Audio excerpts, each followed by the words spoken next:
Ji welcome back to sports one. आप आखिरी segment देख रहे हैं। आज हमारा प्रोग्राम मुसलसल हम कर रहे हैं। 26वां आज रोज़ है कि हम प्रोग्राम मुसलसल कर रहे हैं। तीसरा सेगमेंट है, हम बात करेंगे यकीनन आज जो मुकाबला होगा।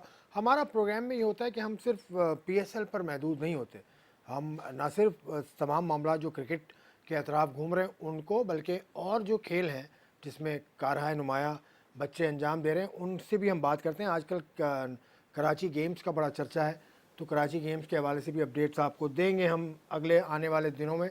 अभी इस वक्त डॉक्टर हफीज़ अवान हमारे साथ हैं, जो हमें रेगुलर ज्वाइन करते हैं, इससे पहले भी ज्वाइन करते रहे। कनाडा में क्रिकेट के हवाले से एक बड़ा नाम है और अंपायरिंग में उन्होंने बड़ा नाम कमाया। कनाडा में, अमेरिका में जो क्रिकेट होती है उस हवाले से ये काफ़ी मसरूफ़ रहते हैं। पीएसएल पर नज़र होती होगी इनकी भी, क्योंकि कनाडा में भी काफ़ी पाकिस्तानी बसते हैं। अस्सलाम वालेकुम डॉक्टर साहब, कैसे हैं?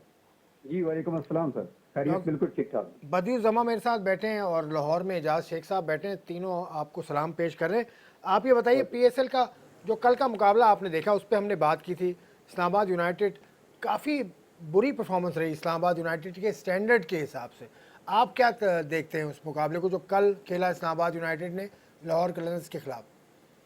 जी बिल्कुल, इसमें जो इस्लामाबाद यूनाइटेड का जो ब्रांड बन चुका है पिछले 7 से, और इस 8वें में भी एडिशन में भी उन्होंने अपने आप को मनवाया उसी तरह से जिस तरह से पहले से खेल रहे थे।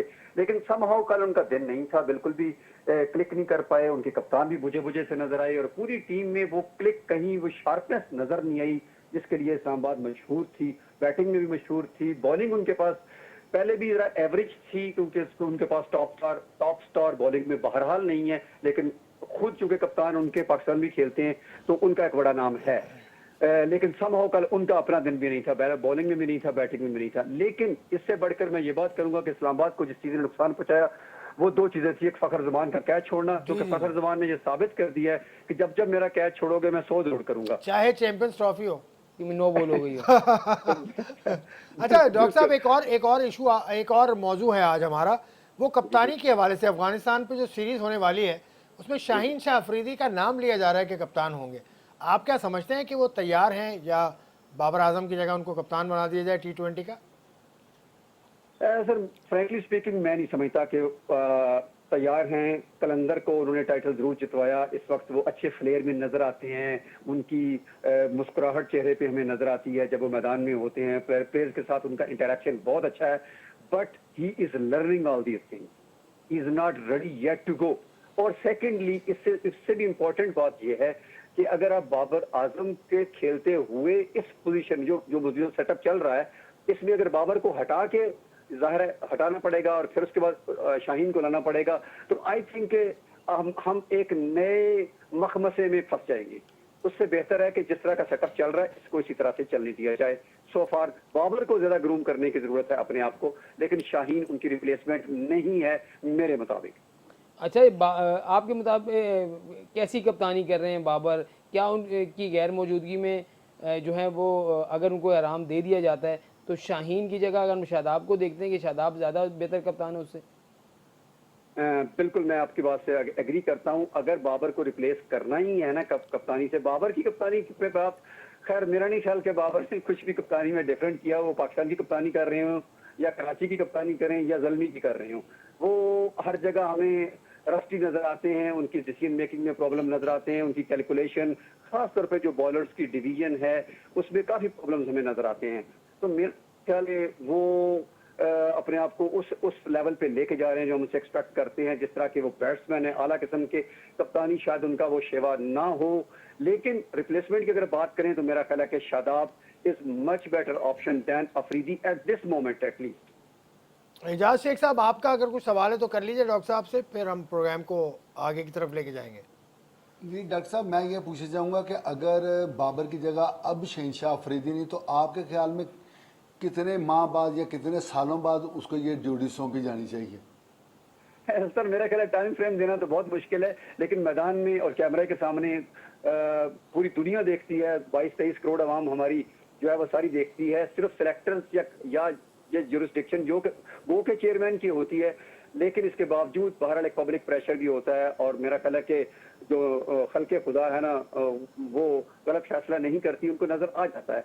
तो शाहीन जो कर रहे हैं वो दुरुस्त कर रहे हैं। हमको शाहीन मुझे पर्सनली शाहीन से इख्तलाफ नहीं है, लेकिन मेरा ख्याल है कि टाइम फ्रेम देना के लिए वो 6 महीने बाद या साल के बाद तैयार हो जाएंगे, ये कुछ कहना थोड़ा सा कबल वक्त होगा, लेकिन मेरा ख्याल है कि उनको टाइम अभी देना चाहिए, राइट अवे नहीं करना चाहिए। और मेरा ख्याल है कि कैप्टेंसी, और चूंकि हम ये पहले एक्सपीरियंस कर चुके हैं कि बहुत सारे कप्तान हमने इकट्ठे खिलाए हुए हैं, तो जिसमें हर कोई कप्तान होता है उसमें प्लेयर कोई नहीं होता। जी, बहुत अच्छी बात की आपने। और पाकिस्तान में हादसाती तौर पे कप्तान भी बन जाते हैं, ऐसे बहुत से मिसालें हैं आपके सामने। ये होता रहता है। लेकिन अब आज जो मुकाबला होगा पेशावर ज़ल्मी और मुल्तान सुल्तान का, उसमें कप्तान बाबर आजम है। और बाबर आजम इससे पहले बड़ा स्कोर करने के बाद हार चुके हैं, 241 रन करने के बाद हार चुकी है टीम उनकी। तो वो दबाव में होंगे इस हवाले से कि खबरें भी चल रही हैं और दूसरा परफॉर्मेंस भी उनकी टीम की इतनी अच्छी नहीं है। बिल्कुल दबाव में तो होंगे, क्योंकि 240 चेज करवाना मतलब ये भी इसके लिए भी खास किस्म का मेरा ख्याल है कि माइंडसेट चाहिए T20 में, कि कमाल हासिल होना चाहिए आपको कि आप 240 चेज करवा दें, कि आपके पास ऑप्शन हों तो आप उनको यूटिलाइज करने में नाकाम रहें। ठीक है, मेरा ख्याल है कि यहाँ तक आज बाबर पे यकीनन प्रेशर होगा, और रिजवान भी चूंकि इस पॉइंट टेबल पर भी दोनों बराबर हैं टीमें, तो उन दोनों को आज का मस्ट विन मैच है। मेरा ख्याल है कि आज प्रेशर 100% बाबर पर होगा, रिजवान कंपैरेटिवली आज़ाद नजर आएंगे हमें।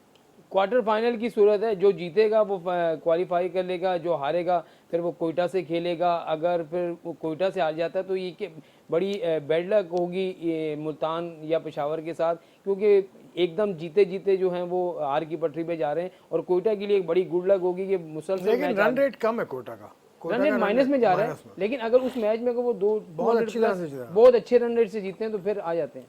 तो डॉक्टर साहब, और कनाडा में क्रिकेट के हवाले से कुछ इवेंट आ रहा है अनकरीब?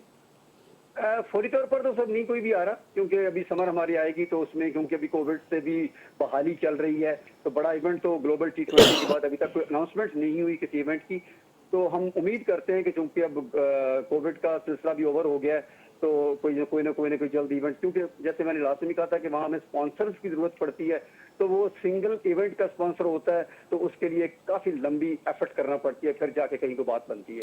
चलें ठीक है डॉक्टर साहब बहुत बहुत शुक्रिया, आपने ज्वाइन इन किया। डॉक्टर हफीज़ आवान हमारे साथ थे फ्रॉम कैनेडा, क्रिकेट ऑर्गेनाइज़र हैं, क्रिकेट एनालिस्ट हैं, क्रिकेट एम्पायर हैं एंड व्हाट नॉट। उन्होंने बहुत अच्छी बातें की पाकिस्तान टीम की कप्तानी को लेकर, जो आजकल बहस का मौजू बना हुआ है, उस पर हमने बात की, इनका मौक़िफ़ हमने लिया।